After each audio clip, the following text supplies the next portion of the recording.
المساجد لله فلا تدعوا مع الله أحدا.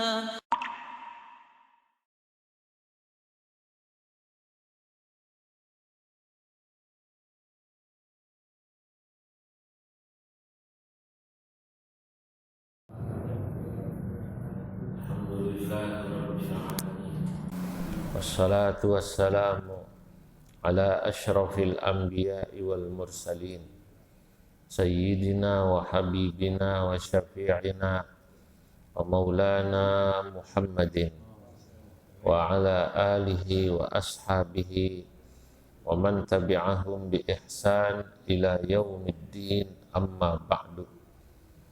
Hadratal muhtaramin, para alim ulama, para asatidah, tokoh dan pemuka masyarakat, bil khusus orang tua kita, pengurus Masjid Al-Muhajirin, Bapak Haji Abdus Somad beserta pengurus yang lain, Ustadz Ismaji, insyaallah Bapak Ibu semua dicatat dalam deretan ahli surganya Allah. Pada malam yang mubarak ini, alhamdulillah kita dapat berkumpul untuk ta'lim tafsir yang sampai pada surah Al-Maidah ayat 64. Malam ini kita akan baca dulu surah Al-Maidah ayat 64 sampai 66. A'udzu billahi minasy syaithanir rajim. Bismillahirrahmanirrahim. Wa qalatil yahudu yadullahi maghlulah ghullat aydihim wa lu'inu bima qalu bal yadahu mabsutatan yunfiqu kayfa yasha wa la yazidanna katsiran minhum ma unzila ilaika min rabbika tughyanan wa kufra wa alqayna bainahumul adawata wal baghdha'a ila yaumil qiyamah kullama awqadu naran lil harbi atfa'aha Allah wa yas'auna fil ardi fasada wallahu la yuhibbul mufsidin. Wa qalatil yahudu, dan berkatalah al-yahudu, orang-orang Yahudi. Orang Yahudi pernah berkata. Apa ucapan orang Yahudi? Yadullahi maghlulah. Tangannya Allah itu maghlulah, terbelenggu. Maksudnya Allah itu pelit. Ay mumsikatun anil ata'i wal infaqi wa idrarir rizqi alaina. Allah ini pelit ya. Sampai sekarang rezeki nggak turun-turun. Jadi orang Arab kalau bilang orang pelit itu tangannya ngegegem. Sebenarnya bukan orang aja Arab aja, orang sini juga begitu ya. Orang sini bilangnya bukan ngegegem, wih dia mau petinju. Petinju artinya tangannya ngegegem, maksudnya pelit. Cuma masalahnya ini yang dibilang pelit ini bukan manusia. Kalau dia nyebut orang pelit gitu, ya boleh jadi emang orangnya pelit. Boleh jadi memang dia nggak kebagian lalu menuduh orang lain pelit, kan begitu. Yang dia sebut pelit oleh orang Yahudi ini masalahnya Allah. Ghullat aydihim. Nah, ini menarik ya. Allah Subhanahu wa taala ya kemudian menjawab atau mengatakan ghullat aydihim, terbelenggulah tangan mereka. Ay an fi'lil khair. Tuh mereka tuh tangannya yang terbelenggu, maksudnya ngegegem, terbelenggu, an fi'lil khairi, sehingga mereka tidak bisa mengerjakan perkara yang baik. Mereka lah yang tangannya terbelenggu sehingga tidak bisa mengerjakan pekerjaan atau amal yang baik. Ya. Walu'inu bima qalu. Bahkan mereka orang-orang itu dilaknat. Ya, maksudnya dilaknat itu ya dibenci.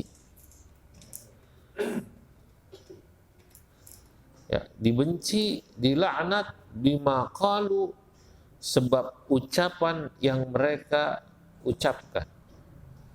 Orang Yahudi dalam ayat ini dijelaskan lu'inu bima qalu, ya, dilaknat sebab ucapan mereka. Bal yadahu mabsutatani, justru ya tangannya Allah, maksudnya pemberiannya Allah. Mabsutatani, sangatlah terbuka, ay katsirul ata. Ya, jadi ini ungkapan bahwa Allah itu sangat dermawan. Ya. Yunfiqu kaifa yasha, sehingga Allah berkehendak apapun berinfak, memberikan, meluaskan maupun menyempitkan, itu terserah Allah. Jadi di sini Allah menjelaskan kalau Allah mau memberi banyak pada seseorang atau tidak memberi banyak pada yang lain, itu ketika orang dikasih sedikit nggak bisa kita bilang Allah pelit. Ya memang Allah sedang berkehendak si fulan dikasih sedikit, lalu si fulan dikasih banyak. Faktanya kita melihat dalam hidup, kalau Allah sudah membuka rizki sama manusia, datangnya luar biasa. Turunnya kayak hujan sampai banjir. Sampai apa namanya? Banjir. Kadang-kadang kita lihat begitu kan. Ada orang, ya Allah, tiba-tiba jadi kaya raya. Gak nyangka saya, Pak. Kalau kata orang, gue lihat melaratnya. Dulu lontang lantung, kerjaannya ke masjid doang. Jadi kata orang melarat tuh kerjaannya ke masjid. Di masjid, kalau udah sholat duha, gitu. Lama, kata dia. Ya, kalau dari maghrib pulang-pulang apa namanya? Isya. Kalau ada orang selamatan seneng banget gitu dia. Kalau dapat apa namanya? Besek. Sekarang tiba-tiba Allah kasih kaya lah. Lalu kalau kemudian dia mengatakan ketika ada orang dikasih rezeki sedikit dibilang Allah pelit, itu kurang ajar. Nah, pasti ada hikmah, Pak. Pasti ada hikmah, orang itu dikasih rezeki sekian, si fulan. Adik kakak aja satu keluarga, ada yang rezekinya banyak, ada yang rezekinya sedikit, betul ya Pak? Itu adik kakak, satu keluarga. Apalagi orang lain. Padahal orang tua kan nggak pernah beda-bedain anak ya. Orang tua itu pasti anaknya semua, kalau disekolahin semua. Cuma nasib anak lain-lain. Betul apa enggak? Ada yang nasib anaknya bagus, dagang laris, ada yang jadi pemborong laris, ada yang jadi PNS, ASN, ada yang cuma jadi guru madrasah. Ya. Tergantung bagaimana itu orang tua dan masing-masing anaknya menyikapi rezeki masing-masing. Kalau masing-masing bisa saling mengerti, satu sama lain saling melengkapi, enak Pak. Saya pernah melihat ada satu keluarga yang satu misalnya usahanya lancar. Dia mendukung saudaranya yang hidupnya di bidang keagamaan. Jadi kakaknya atau adiknya gitu, yang ngajar di madrasah, yang buka majelis taklim disupport. Udah Kak, udah Dek, kamu yang di sini, saya yang usaha. Doain aja usaha saya lancar. Kan begitu. Ya mestinya tuh nggak usah kita iri. Ya, andai kata nggak dibantu pun, yang ngurusin madrasah, majelis taklim dari saudaranya, nggak usah iri. Nggak usah juga dia ribut. Punya saudara kaya, cuma denger doang. belum pernah ngerasain rezekinya gitu. Orang lain mah diajak umroh gitu. Mulai dia ungkit-ungkit. Ada nggak yang begitu tuh? Orang lain mah diajak umroh, anak buahnya, karyawannya, temennya, pergi terus ke sana. Saya mau biar saudara, dikasih kayak dikit gitu, denger doang. Pernah kayak diajak makan enak? Enggak. Makan enak juga kalau ada selamatan, saya gitu katanya. Nah ya Allah, dah. Apakah kalau begini, kemudian kita lalu protes sama saudara kita, lebih parah lagi protes pada Allah? Enggak boleh. Ya ini perlu kelapangan, Pak. Itu kenapa Nabi Muhammad SAW dalam satu hadis mengatakan laisal ghina an kathratil arad. Laisal ghina an kathratil arad, kaya itu bukan karena banyaknya benda yang kita miliki. Innamal ghina ghina nafsi. Akan tetapi sesungguhnya orang baru dibilang kaya beneran ketika ghina nafsi, dia memiliki kekayaan hati. Ucapan orang Yahudi ini menunjukkan mereka orang yang miskin. Bukan hartanya, tapi hatinya. Orang kalau kaya hati, Pak, Masya Allah. Hidup gembira nih kayak yang ngaji malam ini. Ini kan sebenarnya uang belanjanya nunggu nanti awal bulan baru cair ya. Ya, namanya pensiunan nunggu awal bulan atau akhir bulan biasanya. Awal. Tapi udah nggak pakai antri lagi di BRI kan. Dulu zaman kapan itu saya liatin, Masya Allah, kalau tanggal muda di BRI kantor pos panjang banget gasnya. Itu menesal amat ya, emang nggak ada cara yang canggih itu. Ini apa sengaja biar pada cepat mati tuh pensiunan karena nunggu kelamaan. Nah, saudara-saudara. Tapi orang kalau hatinya luas, dia tidak akan protes pada Allah. Maka sebagian ulama tuh mengatakan di antara orang berdosa besar itu ketika seseorang sudah mengucapkan atau setidaknya ada yang mengatakan baru dalam pikiran aja itu udah dosa. Yakni ya ngomongin seperti yang diomongin orang Yahudi ini. Dalam pandangan sufi dosa besar. Jalladil adab ma'allahi ta'ala, karena itu menunjukkan kecilnya, sedikitnya adab kepada Allah. Ya sudah, kalau orang berpikir positif aja. Kalau kita ditakdirkan jadi orang yang bukan kaya, ya mungkin kalau saya dikasih kaya nggak kuat kali, begitu aja. Ya, mungkin saya lebih kuat kalau dikasih begini aja. Nah, ada orang yang imannya belum tentu kuat kalau dikasih kaya, Pak. Sebab harta itu ketika datang lalu melimpah, itu belum tentu orang yang dikasih itu imannya kuat. Inilah yang dimaksud oleh Nabi dalam satu hadis ketika satu waktu Nabi Muhammad SAW itu sedang kayak kita ngaji sekarang, khutbah. Tiba-tiba itu jamaah meninggalkan Nabi, kecuali tersisa berapa orang. Kenapa para jamaah meninggalkan Nabi? Nanti bisa dicek dalam kitab Riyadhus Shalihin. Itu karena ada rombongan sahabat lain datang dari Bahrain membawa ya harta, benda, barang dagangan. Wah, lari semua. Kalau bahasa kitanya ada pembagian sembako. Kalau bahasa kitanya apa? Ada pembagian sembako. Jadi dengar ada pembagian sembako, langsung geser. Itu sahabat dulu.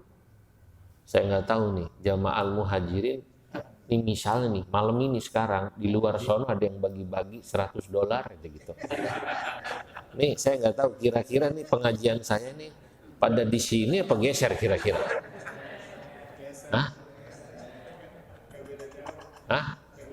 Dikasih tahu itu ada pembagian, ya nggak usah dolar lah, 1 juta aja gitu, 1 juta. Bapak-bapak yang berkenan 1 juta, tolong saya tunggu di depan gitu.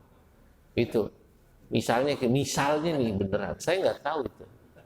Ini masih pada nyender selonjor asik apa langsung pada bangun gitu? Hah? Ya Allah. Apa ada yang bilang, terserah kalau mau sabar lu tungguin ngaji selesai gitu. Nah, maksudnya kata jamaahnya, kata yang ngasih, saya mau buru-buru pergi. Pasti ada yang bilang, Ustadz ngajinya udahan aja dah, begitu katanya. Iya kan? Ya Allah. Jadi Nabi ditinggal oleh sekelompok sahabat ketika Nabi sedang ngaji.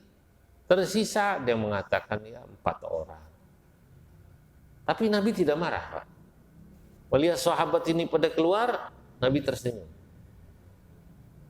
Kalau kemudian Nabi berkata, Mal faqra akhsha alaikum. Bukan kefakiran kata Nabi, bukan kemiskinan kata Nabi yang aku khawatirkan menimpa kalian. Walakin khasyitu, akan tetapi aku khawatir. Yang aku khawatirkan antum sata alaikumud dunya, justru ketika dunia datang melimpah kepada kalian, kama busitat ala man qablakum, ala man kana qablakum, kepada orang-orang yang datang sebelum kalian, fatanafasuha kama tanafasuha. Lalu kemudian kalian berlomba-lomba akan dunia dan karenanya meninggalkan akhirat. Jadi kalau orang membaca hadis ini, ya mungkin dia bisa mengerti. Boleh jadi kalau saya dikasih kaya, belum tentu saya kuat. Maka ya saya begini aja lah. Ekonomi saya ya miskin enggak, kaya enggak. Ya takdirnya ya tinggalnya cuman di Chandra Indah. Apa Chandra ya? Kompleks Chandra. Sebagian pensiunan, yang PNS, sebagian mungkin pensiunannya udah habisnya langsung begitu keluar. Ada nggak yang begitu? Yang nerimanya langsung ada juga ya? Ada. Ya sudah, yang penting tadi. Nah, maka orang Yahudi ini ketika mengatakan Allah pelit, itu karena ketidakmengertiannya. Ya, karena ketidakmengertiannya akan hikmah ya yang Allah Subhanahu wa taala akan berikan kepada hambanya. Wa lu'inu bima qalu, dan karena ucapannya mereka dilaknat, ya kan? Ya, bal yadahu mabsutatani yunfiqu kaifa yasha. Wa la yazidanna, dan sungguh kami akan menambahkan ya katsiran minhum ya kepada mereka ma unzila ilaika, apa yang Allah sudah turunkan kepada engkau hai Nabi Muhammad. Menambahkan ini menambahkan kedurhakaan maksudnya. Ma unzila ilaika tughyanan, apa nih? Tughyanan, kekufurannya, kemaksiatannya, wa kufra, dan kekufurannya. Wa alqaina, dan kami akan berikan, mana alqa itu menanamkan ya. Bainahum, di antara mereka, al-adawata, kebencian, wal baghdha, al-adawata, permusuhan, wal baghdha, dan kebencian, ila yaumil qiyamati, sampai hari kiamat. Kullama auqadu naran, setiap kali mereka menghidupkan naron, api, lil harbi, untuk peperangan, ya atfa'ahallahu, maka Allah akan mematikan api tersebut. Wa yas'auna fil ardi fasada, dan mereka terus melakukan kerusakan di muka bumi. Wallahu la yuhibbul mufsidin, dan Allah tidak menyukai orang-orang yang berbuat kerusakan. Saudara-saudara para jamaah yang dimuliakan Allah, akhraja At-Tabrani, Imam At-Tabrani mengeluarkan satu hadis. Wa Ibnu Ishaq, dan Imam Ibnu Ishaq Ani bin Abbas, dari Ibnu Abbas. Qala. Kenapa kok ayat yang tadi kita baca itu turun? Ceritanya begini. Qala rajulun minal yahud, ada satu orang Yahudi, yuqalu lahu Nabbash an-Nabbash ibn Qais. Namanya An-Nabbash bin Qais. Berkata kepada siapa? Lin Nabi sallallahu alaihi wasallam. Mereka bicara kepada Nabi. Kata orang Yahudi ini, Inna rabbaka bakhil la yunfik. Tuhanmu Muhammad pelit, tidak mau berbagi, memberi kami. Turunlah ayat ini. Ya. Ya. Ada yang mengatakan lagi dalam riwayat lain yang ngomong begini bukan Nabbash bin Qais, tapi yang ngomong begini Fanhas Bani Qainuqa, ya pimpinannya Bani Qainuqa. Lah, secara umum ayat ini tadi sudah saya jelaskan adalah menggambarkan kurang ajarnya orang Yahudi yang menyebut Allah itu pelit. Sebelumnya mereka sudah kurang ajar juga yang mengatakan innallaha faqir wa nahnu aghnia. Sebelumnya kan mereka bilang Allah itu fakir dan kamilah yang kaya. Sekarang ngomong lagi Allah itu pelit. Artinya kurang ajar. Karena memang beragama bagi orang Yahudi itu ukurannya materi, Pak. Kalau kita lihat orang Yahudi atau Bani Israel sejak dulu ukurannya materi. Ketika Nabi Musa dipanggil Allah untuk menerima perintahnya, Bani Israel dititipkan kepada Nabi Harun. Ada orang yang bikin anak sapi lalu dikasih emas bisa ngomong. Namanya siapa? Siapa? Samiri. Itu langsung Yahudi bergeser. Yang tadinya menyembah kepada Allah, menyembah anak-anak sapian yang dibuat dari emas di masa itu. Nah ini sesungguhnya itu simbol kalau Tuhannya mereka itu materi, Tuhannya mereka fulus. Nah, pertanyaannya, apakah ayat semacam ini hanya untuk menceritakan keburukan orang Yahudi zaman dulu? Kalau saya kok berpikir tidak sekedar itu. Al-Quran ini kan kitab yang diturunkan dan yang punya sifat melampaui zamannya. Karena dia akan terus, salihun likulli zaman wa makan. Dia itu selalu kompatibel, kalau bahasa sekarangnya itu. Kompatibel, cocok untuk segala zaman dan waktu. Artinya, iya ya, sekarang juga ada yang begitu. Yang dilihat uang. Kayak orang Yahudi, yang dilihat uang. Ada orang yang ibadah tekun kalau lagi duitnya banyak. Begitu nggak punya duit, malas. Walaupun ada juga orang kebalikannya, Pak. Kalau lagi nggak punya duit malah ngaji. Kalau lagi punya duit kayak begini, malam Minggu, malam Senin, puncak, jalan-jalan. Jadi kalau ada yang tiba-tiba pas malam Minggu, malam Senin ngaji, lu nggak punya duit, lu tahu lu kata gitu. Ada yang begitu kan? Ada juga. Tapi umumnya orang itu semangat kalau lagi dikasih. Dalam hal yang lain sama, mengukur kesetiaan, kebaikan pada orang ya karena materi. Kadang-kadang ada juga ibu-ibu itu di kampung saya dikasih duit sama lakinya, suruh bikin ya makanan lah, tahu pecel, tahu pisang goreng, tahu yang lain, lalu suruh membagi ke tetangganya. Itu tetangga yang dibagi, itu yang dianggap menguntungkan secara material buat dia. Yang nggak menguntungkan nggak dikasih. Ini depan kasih, samping nggak dikasih.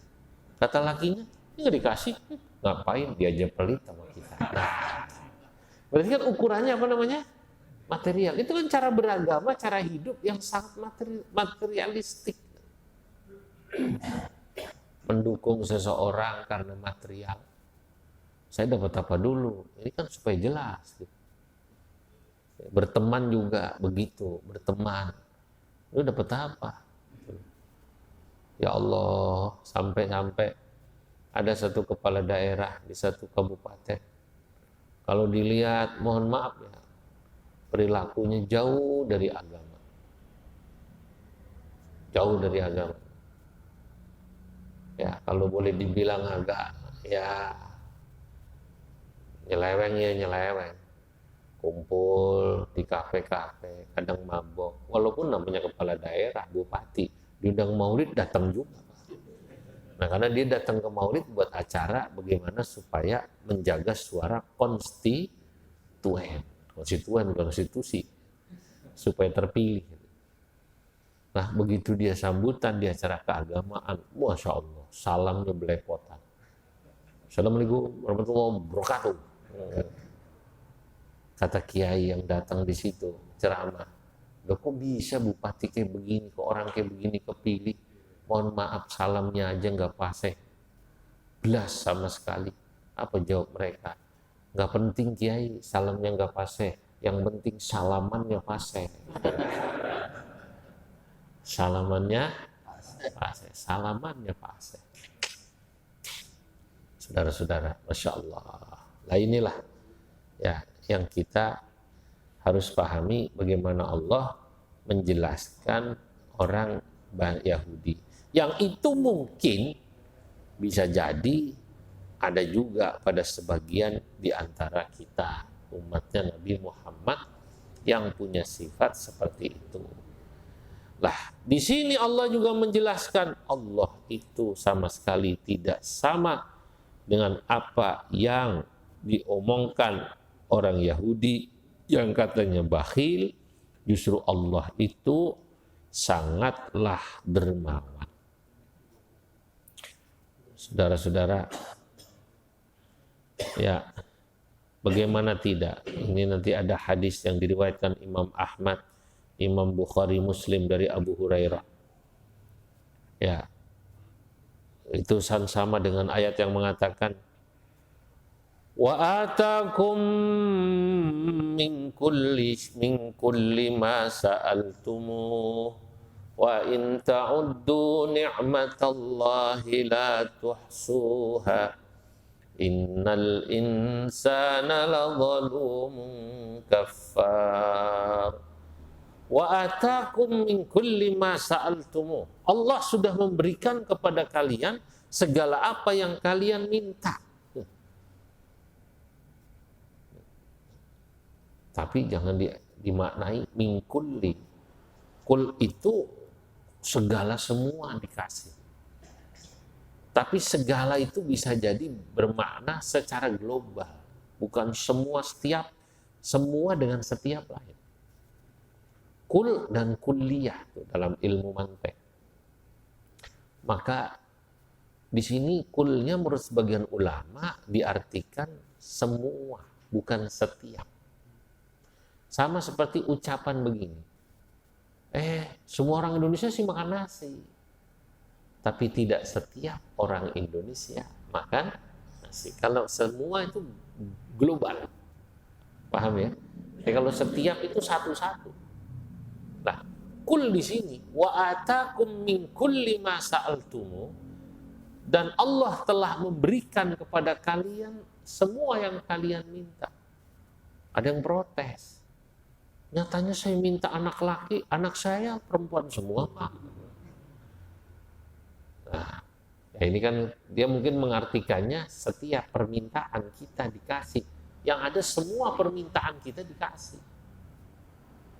Minta rezeki dikasih. Tapi kemudian yang mintanya kaya mungkin nggak dikasih kaya. Minta anak dikasih. Tapi mungkin yang minta anak laki atau anak perempuan, tapi dikasihnya hanya perempuan saja atau laki saja. Minta jodoh, lalu kemudian bisa punya keturunan. Dikasih jodohnya nikah, tapi keturunannya tidak. Tapi sudah dikasih. Lalu kemudian pada ayat berikutnya Allah katakan, ya, wa in ta'uddu ni'matallahi la tuhsuha. Kalau kalian mencoba menghitung nikmat Allah, tidak akan mampu.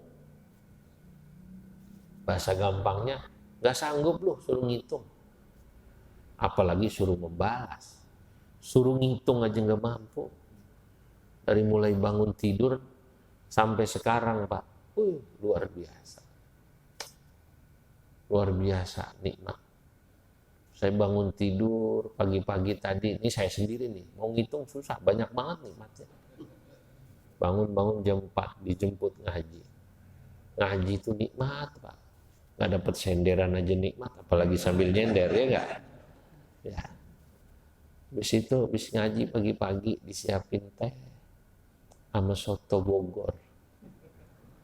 Enak nggak itu kira-kira? Enak. Ya Allah. Itu. Udah gitu pulang ngaji, ada yang mijitin, enak juga itu. Nikmat lagi, bisa tidur terus. Sampai sekarang ini udah kalau mau ngitung beneran, nikmat Allah diri sendiri nih, diri sendiri.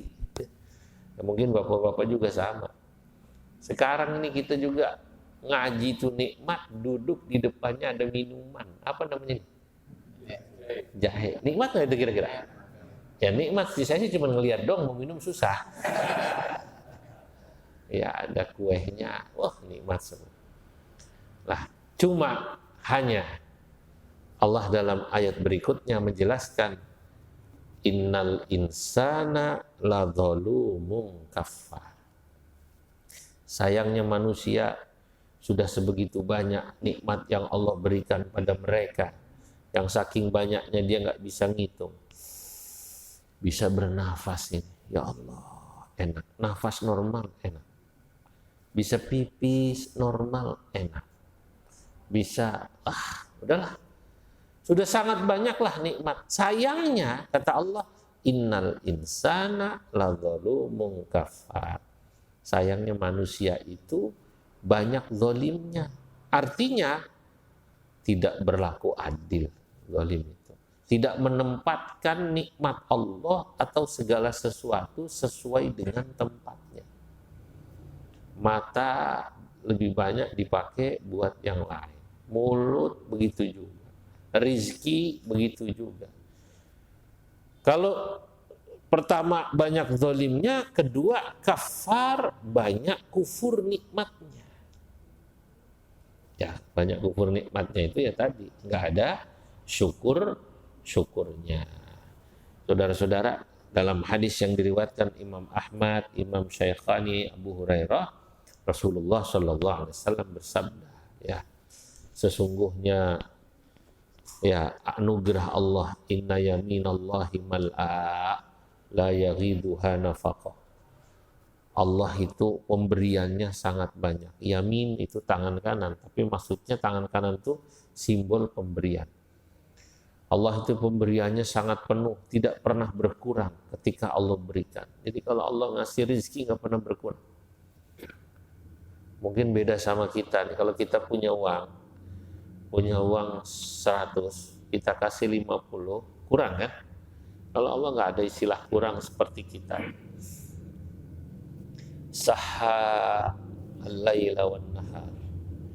Ya, sahha al-laila wan nahar. Ya, maksudnya itu turunnya sangat banyak. Siang malam. Ara'aitum ma anfaqa mundu khalaqas samawati wal arda. Tidakkah kalian lihat bagaimana Allah memberi hambanya, makhluknya, dari mulai Allah menciptakan langit dan bumi, nggak ada habis-habisnya anugerah Allah itu. Nah ini hadis ya tentang bagaimana anugerah Allah yang banyak. Timbul pertanyaan, Pak, kalau ada orang dikasih miskin itu apa ya hikmahnya?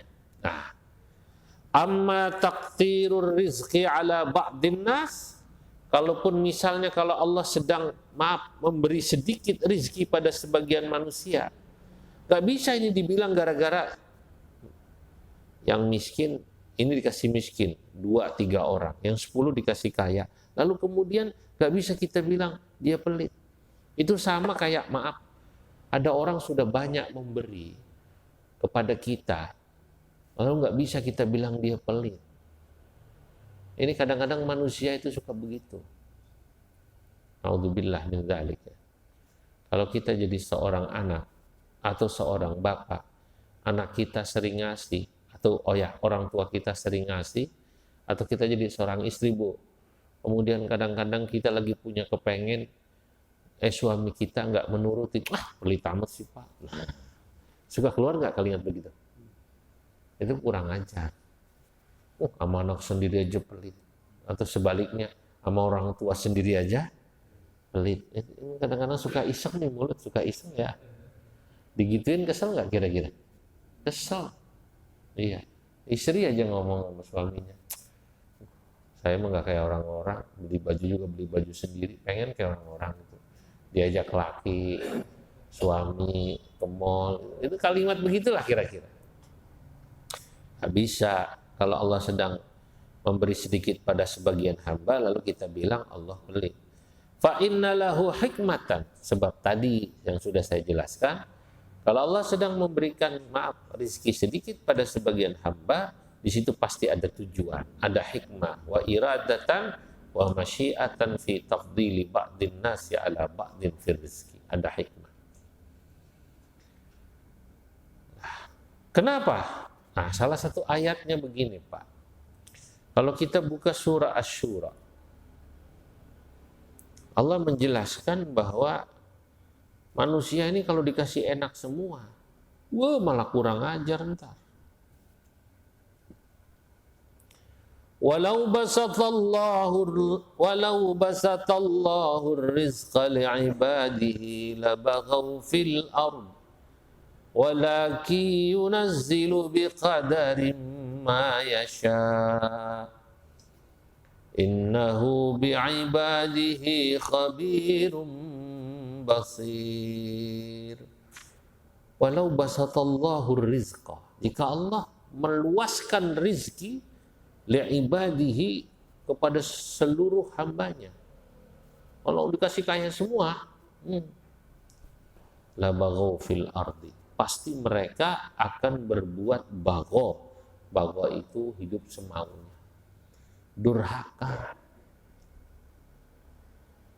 Kalau bahasa gampangnya, Pak, kalau orang ini kaya semua, masjid sepi. Ini masjid rame ini kan karena dua kelompok. Satu orang susah, kedua pensiunan. Maka yang hadir ini kalau nggak pensiunan pasti bener nggak kira-kira? Coba. Ini bener ayatnya loh. Kalau kaya semua, wah repot. Betul apa enggak? Walaki yunazzilu biqadarin ma yasha, akan tetapi Allah menurunkan rezeki dengan kadar yang Allah kehendaki. Masya Allah, itu ada sunnatullah. Kita lanjutkan ayatnya supaya selesai. Walau anna ahlal kitabi amanu, andai kata ahli kitab itu, yakni orang-orang Yahudi, Nasrani, amanu mau beriman kepada Allah, wattaqau dan juga bertakwa pada Allah, lakaffarna anhum sayyi'atihim, niscaya akan kami ampuni kesalahan-kesalahan mereka, wala adkhalnahum jannatin na'im, dan pasti akan kami masukkan mereka ke surganya Allah. Nah, ini ayat menarik. Orang Yahudi Nasrani, ahli kitab, sebenarnya sejak zaman Nabi ditunggu kapan dia mau tobat. Kalau mau tobat, pasti akan diampuni Allah. Dan pasti akan dimasukkan surganya Allah, termasuk rizkinya Allah. Walau annahum aqamut taurata wal injila wa ma unzila ilaihim mir rabbihim. Ya, dan andai kata mereka aqamut taurata wal injil, mau mengamalkan apa-apa yang Allah turunkan pada mereka dari kitab Taurat dan Injil, wa ma unzila ilaihim mir rabbihim, dan apa-apa yang Allah turunkan dari Tuhan mereka, termasuk Quran. Ini ayat misalnya begini, orang Yahudi, kalau diamalin benar kitab Taurat, saya orang Nasrani, diamalin benar tuh kitab Injil dan juga kitab Al-Quran, ya, ya pasti akan diterima. Itu artinya mengikuti ajaran Nabi kan. La akalu min fawqihim wa min tahti arjulihim, niscaya mereka akan dapat rezeki yang dahsyat luar biasa dari atas maupun dari bawah. Ya, lalu Allah menjelaskan minhum ummatum muqtasidah. Ada sebagian ahli kitab, orang Yahudi Nasrani yang mereka moderat, akhirnya masuk Islam. Akhirnya mengikuti Nabi. Seperti siapa? Abdullah bin Salam. Kalau dari Yahudi. Ka'ab bin Ahbar. Kalau dari Nasrani, Raja Najasyi itu Ethiopia. Dan yang lain-lain. Banyak. Tapi, wa kathirum minhum sa'ama ya'malun. Sayangnya kebanyakan dari ahli kitab di zaman Nabi, orang Yahudi, Nasrani di zaman Nabi, kebanyakan tidak mengikuti ajaran Nabi dan perbuatan mereka adalah perbuatan yang sangat buruk. Saudara-saudara, Bapak Ibu yang dimuliakan Allah, ini 3 ayat ya. Yang dalam 3 ayat ini ya Allah menceritakan bahwa orang Yahudi Nasrani itu bisa masuk Islam, bisa masuk surga. Kapan, Pak? Ketika mereka betul-betul mengamalkan apa yang ada dalam Taurat dan Injil dan mau mengamalkan apa yang Allah turunkan kepada Nabi Muhammad, yakni Al-Qur'an. Jadi sebenarnya begitu. Ya, ada orang Yahudi, nggak masalah. Di dalam kitab Taurat itu diceritakan bahwa nanti akan ada Nabi akhir zaman, namanya Nabi Muhammad. Dalam kitab Injil juga ada, dan di Quran juga dijelaskan omongan itu. Baik, 3 ayat, insya Allah nanti kita lanjutkan ayat berikutnya, ayat 67. Ya, ada pertanyaan? Cukup.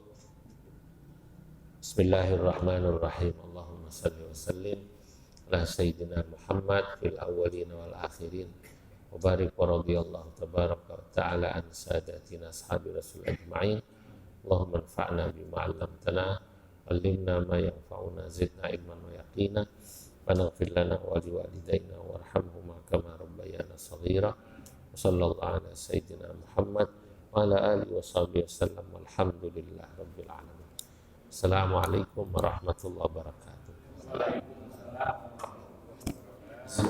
وأن المساجد لله فلا تدعوا مع الله أحدا